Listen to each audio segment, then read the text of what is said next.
तस्मात् त्वमिन्द्रियाण्यादौ नियम्य भरतर्षभ पापमानं प्रजह्येनं ज्ञान विज्ञान नाशनम। अर्थात भगवान श्री कृष्ण कहते हैं, हे अर्जुन, तू पहले इंद्रियों को वश में करके इस ज्ञान और विज्ञान का नाश करने वाले महान पापी काम को अवश्य ही बलपूर्वक मार डाल।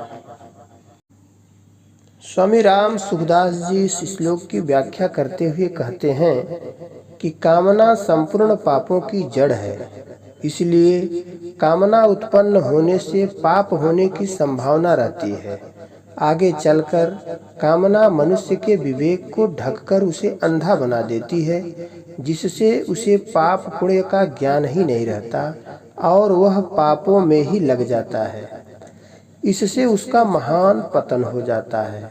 इसलिए भगवान कामना को महापापी बताकर उसे अवश्य ही मार डालने की आज्ञा देते हैं।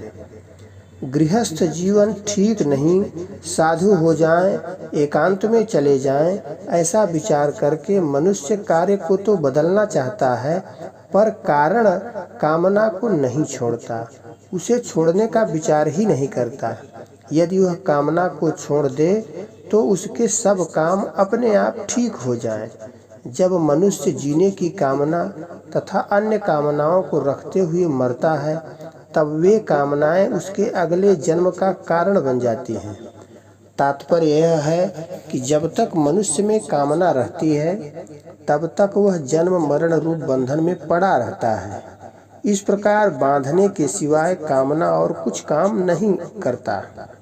जब मनुष्य का जड़ पदार्थों की तरफ आकर्षण होता है, तभी उनकी कामना उत्पन्न होती है। कामना उत्पन्न होते ही विवेक दृष्टि दब जाती है और इंद्रिय दृष्टि की प्रधानता हो जाती है।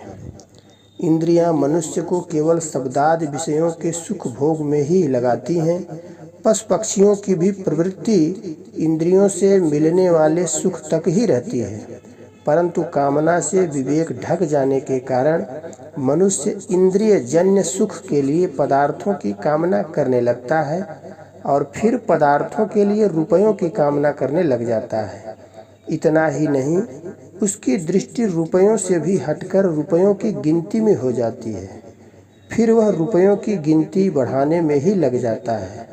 निर्वाह मात्र के रुपयों की अपेक्षा उनका संग्रह अधिक पतन करने वाला होता है और संग्रह की अपेक्षा भी रुपयों की गिनती महान पतन करने वाली है। गिनती बढ़ाने के लिए वह झूठ, कपट, धोखा, चोरी आदि पाप कर्मों को भी करने लग जाता है और गिनती बढ़ने पर उसमें अभिमान भी आ जाता है, जो आसुरी संपत्ति का मूल है। इस प्रकार कामना के कारण मनुष्य महान पतन की ओर चला जाता है।